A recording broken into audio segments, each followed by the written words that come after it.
Okay. We got it. All right, we're going to wait for some of the babies to come in the room so we can have this conversation.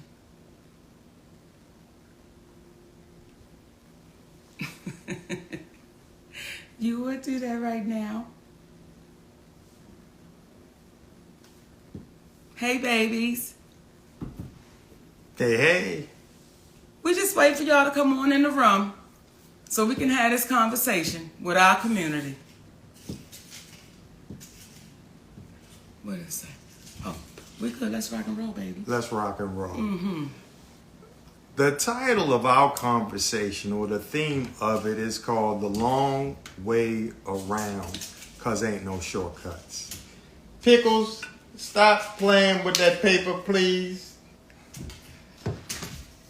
The reason we're having it is a multitude of reasons, but we're going to start off with, there was a Instagram that was put up, or I guess it was TikTok, baby. TikTok that was put up by my son, my oldest son, Shalon.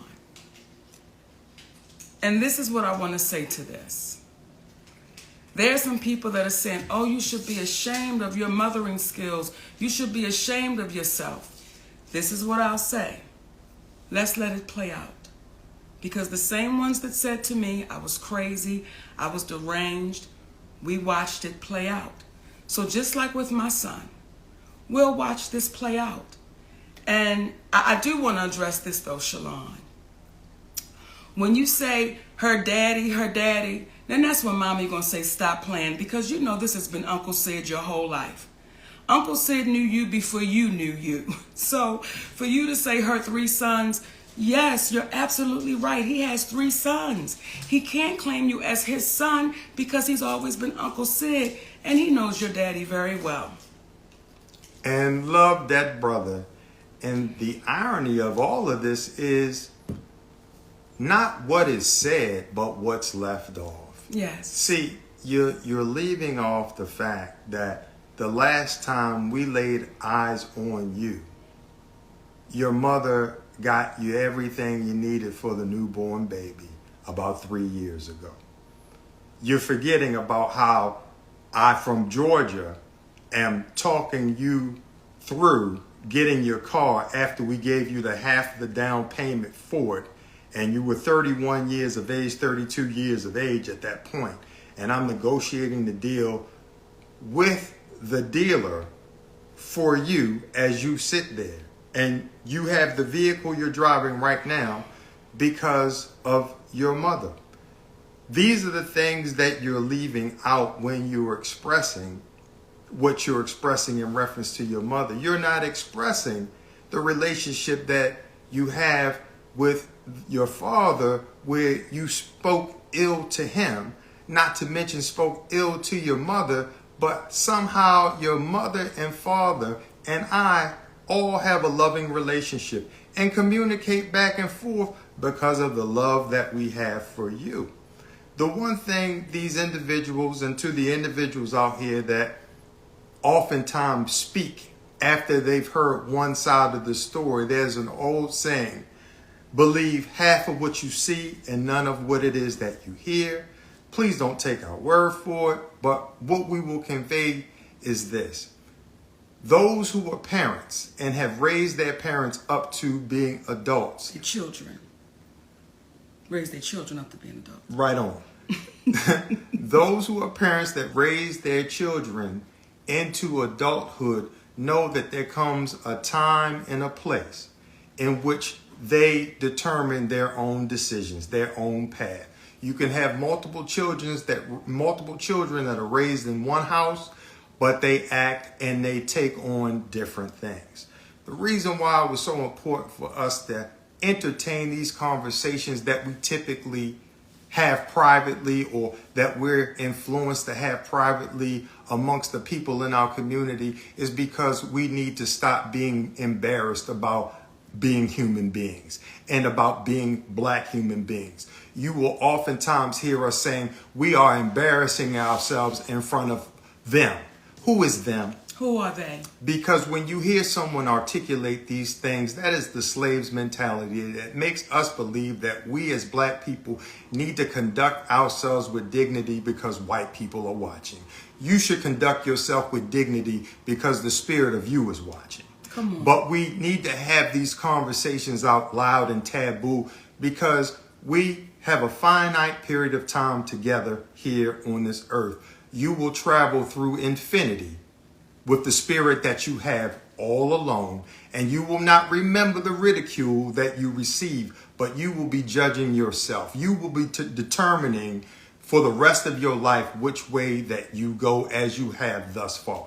So this conversation is about speaking directly to what situations are. And many people oftentimes, when they are presented with an issue, they stay quiet, they hide, they disappear.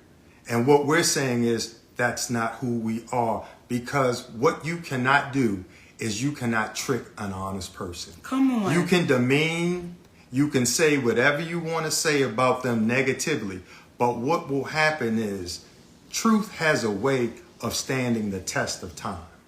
I forgot to have my phone to read the last text message that I gave to you, Shalon, where I told you about the understanding of how you are speaking to a woman and how you as a man and how you perceive things may be completely different from how your wife, how your mother, how your sister, how your daughter will look at things.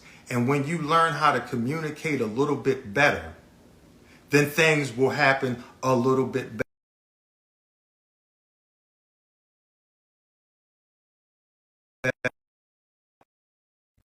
You young man, because of the challenges that this young brother has had with mental illness. So we're communicating that out loud to speak to our community, to say, listen, y'all, if we have more public conversations, there will be less private angst. Come on. There will be less private issues that we carry on because we're afraid to communicate in front of white folks. So when we get to a place where you want to be free, you will stop being scared to say what's real. You'll stop being fearful of having conversations that normally take place in private and nobody ever really knows the outcome. And from there, when you were saying earlier about how we're looking in front of white folks. When I do hear our brother Greg Mathis say, the studio is watching y'all and the executives are watching y'all, so what? If the executives are watching closely, the individuals that would want to interact with us are those who are engaged and are in alignment with what is true. Come on. See, the first question would not be, Stephen A. Smith, why did you video someone? Or you won't entertain Kevin Hart is the biggest star in the world. She said that. Not only did she say that, not only when she spoke about Oprah and Tyler, these are individuals that you failed to hear that she said she loves them. And when you love folks, you tell them what they need to know, not what they want to hear. We've put certain individuals in such a status that we've disallowed them to be human beings. And on the note with taking the long way around and that there are no shortcuts. So you could take the shortcut and cross through Miss Evelyn's yard, but you know she got a pit bull. And he may or may not be in that yard. But you know for sure if you get in that yard and he is in that yard, you will definitely be chased. It is a bit safer to go around the long way because not only is it the right thing to do because you're not cutting through somebody's yard, their grass, trespassing on their property. But what happens is it may be a longer journey, but it's worth the trip. So we're going to take the long way around, and we're not going to call out these individuals on platforms like this. We're going to call them up. Now, please don't confuse. When Monique is standing on stage, she has an artistic paintbrush. designed to paint her life and make people laugh in a way in which a comedian is supposed to do. So her life experiences are fair game. They're fair game. Fair game. So when she says what she says on stage, please don't say it's the way that she said it. Because she's on stage. We're dealing with, when we're not on stage, what is being said. And again, to revisit Brother Stephen A., I'd like to point something out to you. When you sit there and you say that a black woman looks bitter because she's telling her personal truth, when you sit there and you speak in reference to the individuals that she spoke about, you're not, because you wanted to distinguish yourself from Shannon Sharpe as being a journalist, but you said you don't know what's happening, you don't know what's going on, and you don't care to know.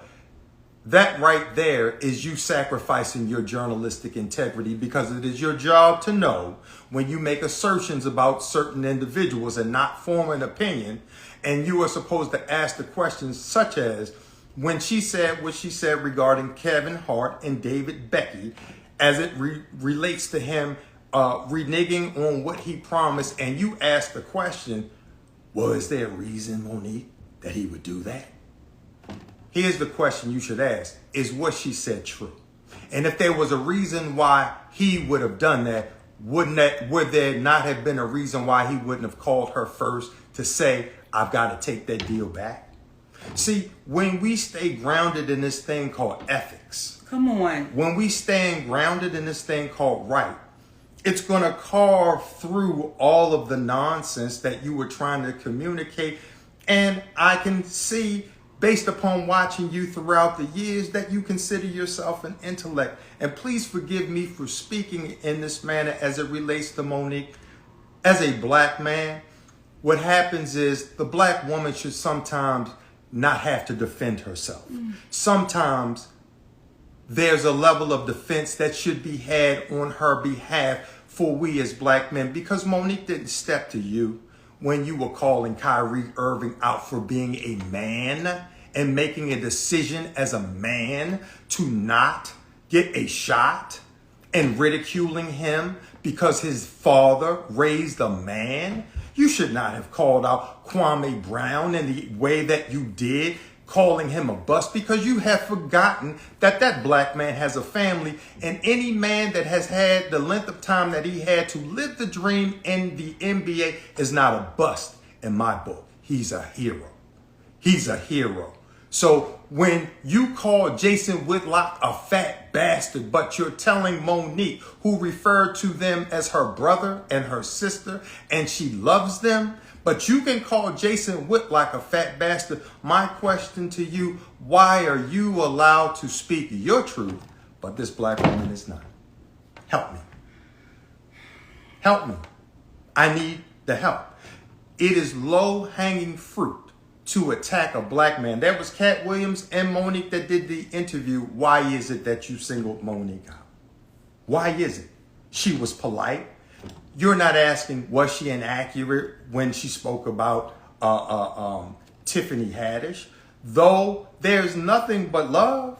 There's nothing but love. The irony is that our sister Tiffany Haddish went to GQ magazine to say, I'm glad I don't have that husband of hers, for standing for Monique and standing with Monique when we were talking about pay inequality, only for her to turn around and speak about the pay inequality.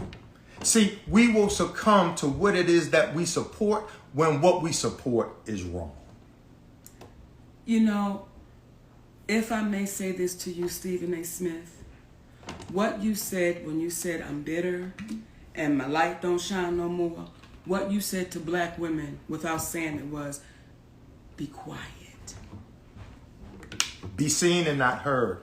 And if you have a black woman in your life, and I believe I saw you in a picture with your beautiful queen, are you encouraging her through your message by what you said to Monique, that you were in support of her, voicing her concerns when being mistreated? Or are you encouraging her and other black women? I don't know if you have children, but if you have a daughter, because I've heard you speak with a great deal of reverence for your mother and for your sister. You should talk to them and ask them, have they been encouraged in this life to speak their truth or discouraged about speaking their truth?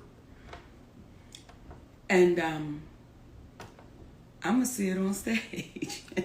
Yeah, again, gotta see you on stage. But this is the off the stage conversation to let y'all know that the people that we discuss, again, we want to reiterate Oprah, Tyler, and I'll stand there for a moment. As we come before you feeling free to discuss anything that is said about us, whereby it's made to appear like we've done something wrong, if we are giving people the impression that we are perfect, I want to make it clear right now, we are not. So as imperfect people, we have no inhibitions about giving an apology when you owe it to somebody. Have no indignations, no problems, no apprehensions. But we must ask ourselves, how can individuals like Tyler Perry, who said that Monique was difficult, and indict her as difficult in the business, okay, lose parts? How can she come to court to stand trial to defend her position under the light of the court of public opinion, but the very one who accused her, he stays hidden? Why would that be? Why would that be? Mother Oprah, Lord of the master classes, okay? The one who is now, aren't they getting ready to give some sort of talk in reference to, what was it? I know part of it was forgiveness. Oh, and yeah, her and Tyler. It was like a D word. It was, I forgot, and forgiveness. What you may want to give a seminar about is how not to just forgive, but how to ask for forgiveness. See, we're not dealing with the Pythagorean theory. This is not A plus B squared, A squared plus B squared equals C squared. This is nothing challenging. This is very simplistic. If you were comfortable, Oprah Winfrey, going on the CBS morning show, saying that if we make Harvey Weinstein the center point of sexual assault, we're missing the boat. And you like to look in the silver cloud as it relates to that. Or you having a documentary on our brother Michael Jackson after he was found not guilty in the court of public opinion. But you want to do a documentary on him.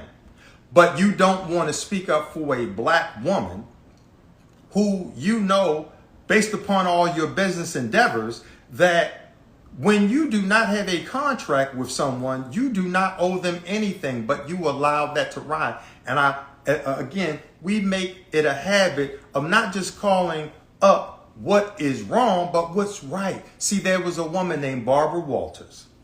She had to address the public because there was a rumor that Monique was difficult to interview with.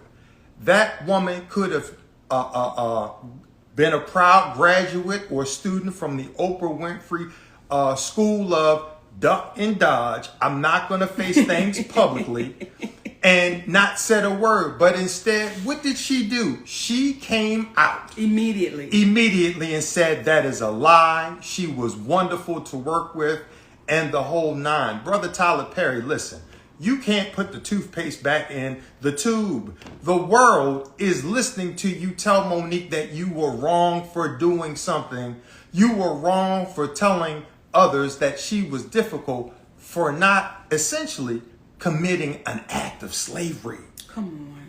You play the role of Medea, a big, black, strong woman. Okay, that's the role you play.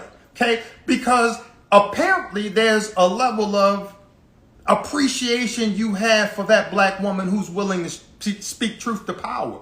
Well, now you're talking about another big black woman that has to speak truth to the power named Tyler Perry. Brother, the light. This is the red roof in Intellect Week, because we're going to leave the light on for you.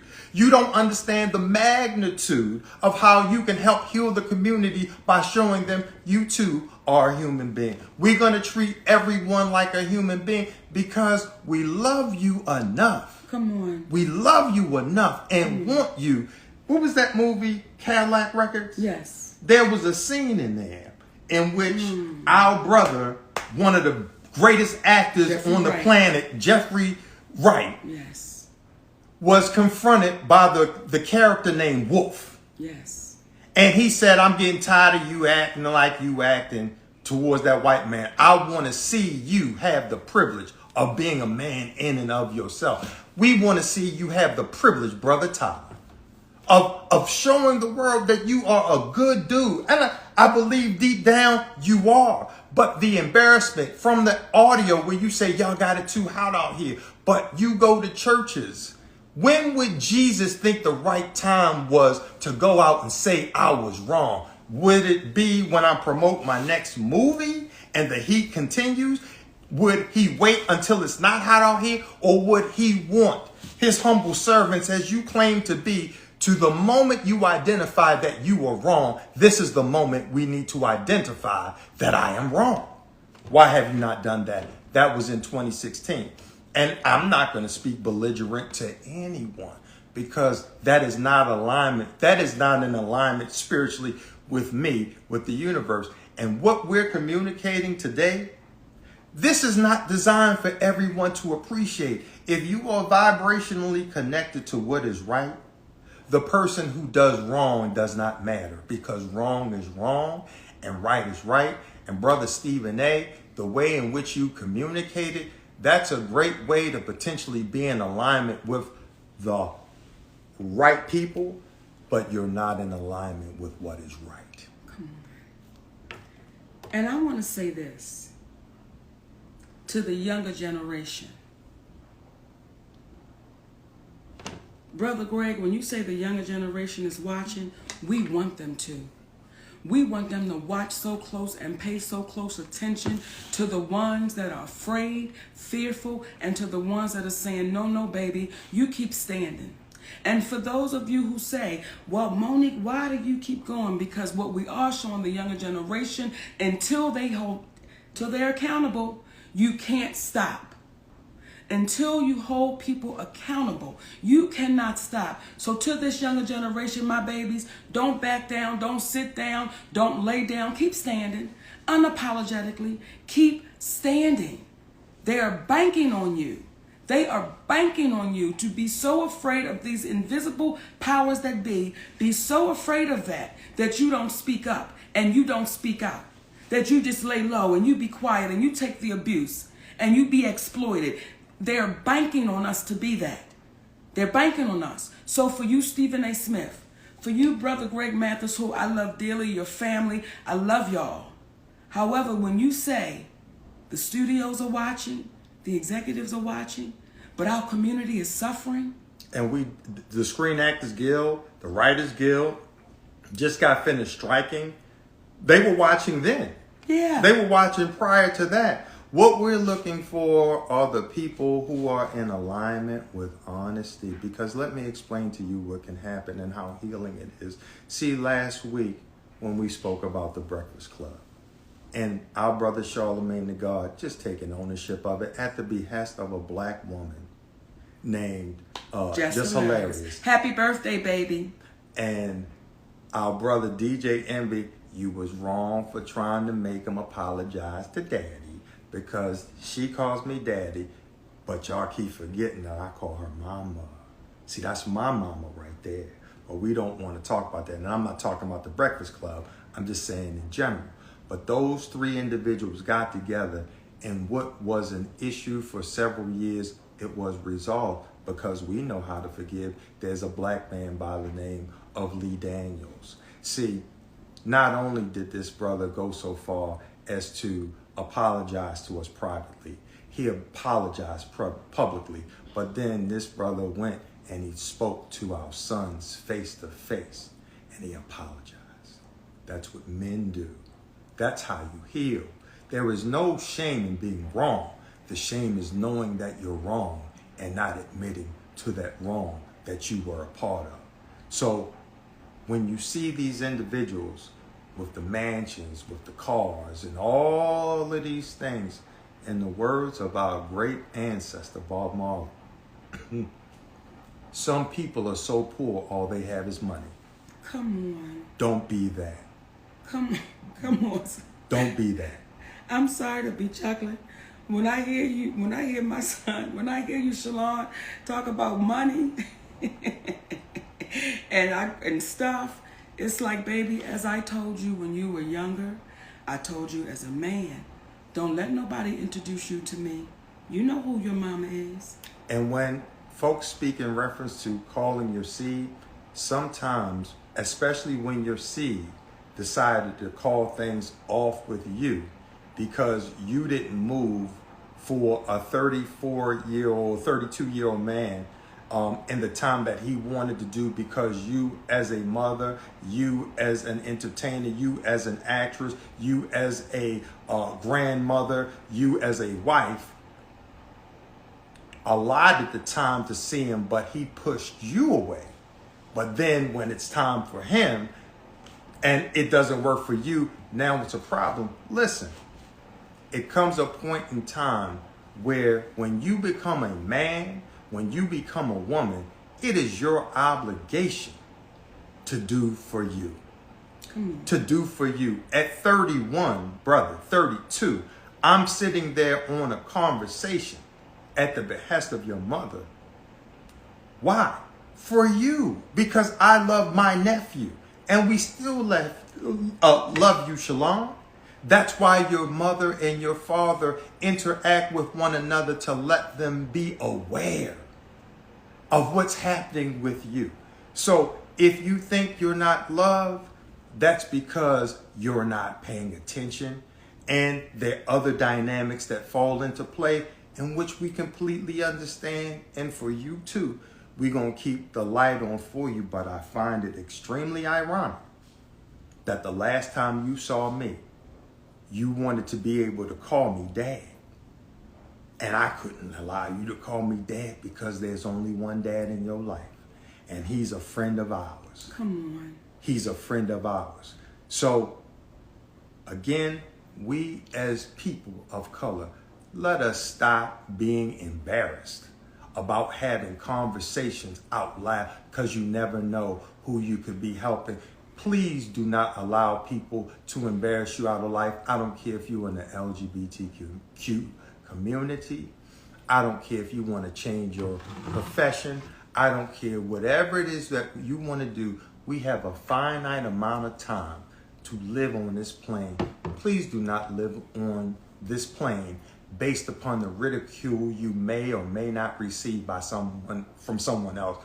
Be your authentic self, because you're going to travel eternally by yourself. You can be in a room full of people, but you are always by yourself, because your thoughts are right here. The spirit of who you are is right here. Be true to your spirit. Now, what we get ready to share right now is Go ahead. I think I know what you're no, Daddy, you go ahead. To the degree where we're not going to stop being who we are, and we received a death threat that we were supposed to apologize. We need to apologize. Apologize to who? We didn't quite find out. We didn't quite find out who they wanted us to do to that for. But listen, we're going to be authentic to ourselves. So we take the death threat seriously, but it's so serious that we have to further endure this time that we have here. We're in disputes with Oprah, Tyler, CBS. Why? Because we can't understand why a company such as CBS, how we can say you incrementally over 5 years made a one-time payment of $65 million. You made over $800 million by 2009 5 years after the Parkers went off in 2004. We're in 2024, and you're saying the 2.5% of what Monique and Countess are owed, you don't want to give it to us because you didn't make the money?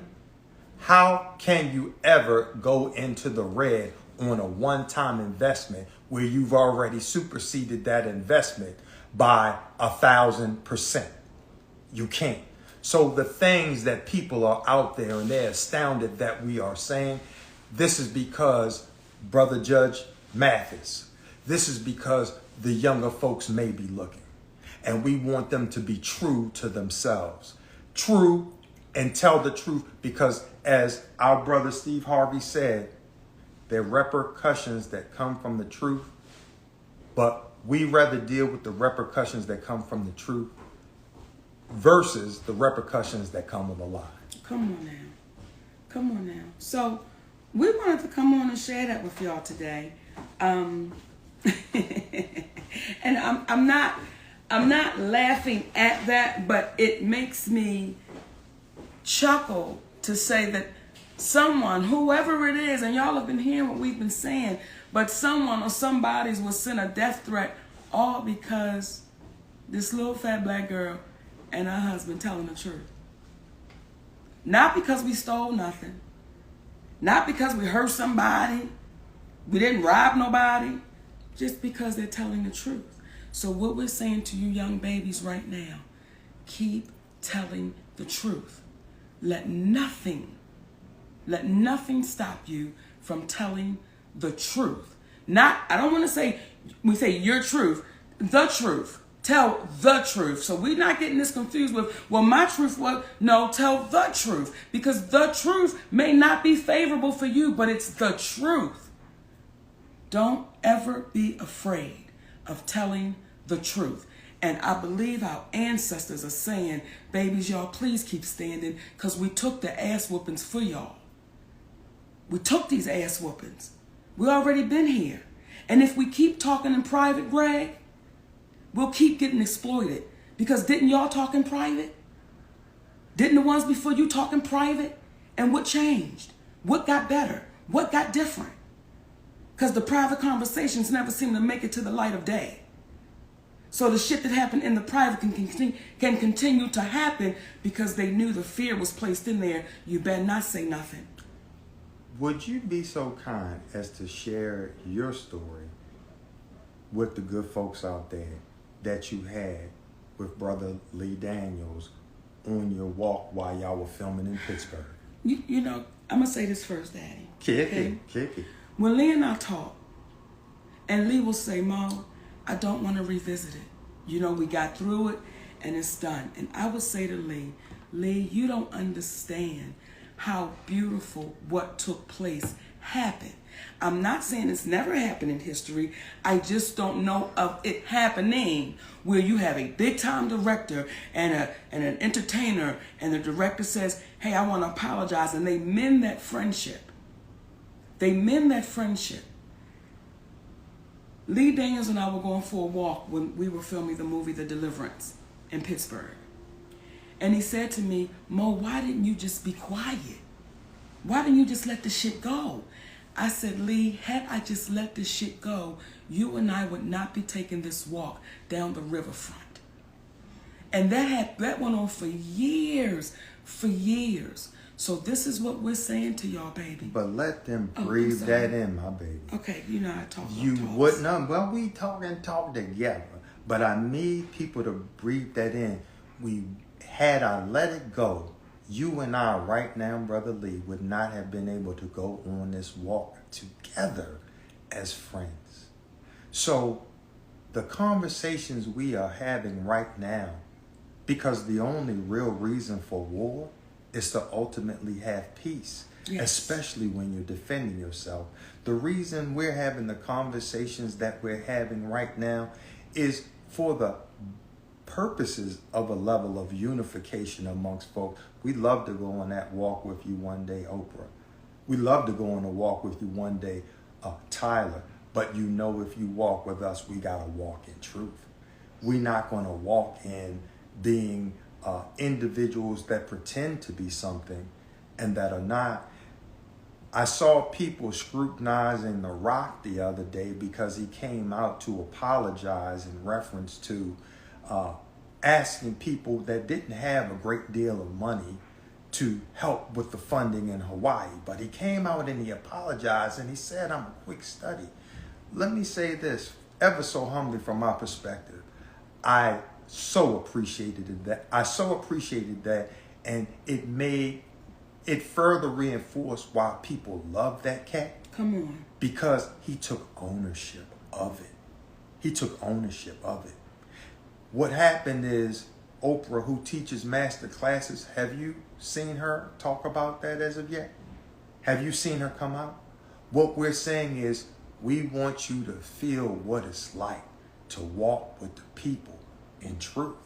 Not just be so elusive, so above everyone, that you don't realize you are exactly like everyone. Because you too have an expiration date, as do we all. So let's be good to one another while we have one another. Let's be that, and then let's see what happens. So my babies, we glad. And thank y'all. You got anything else to say, my daddy? It was something, but I forgot. So what we're going to do is keep it pushing and tell y'all we so thank y'all. Again, we are built for the criticisms of the individuals that are out there with ridicule, because we are blessed to have those individuals out there that see past it and are saying, y'all keep on telling the truth, and y'all encouraging us to tell the truth, and we hope we are encouraging you to continue telling the truth. And I'm going to see y'all this weekend. Bam. I'm going to see y'all in Raleigh, North Carolina, Atlantic City, and Richmond, Virginia, and y'all know I got some sugar honey iced tea to say. Come on now.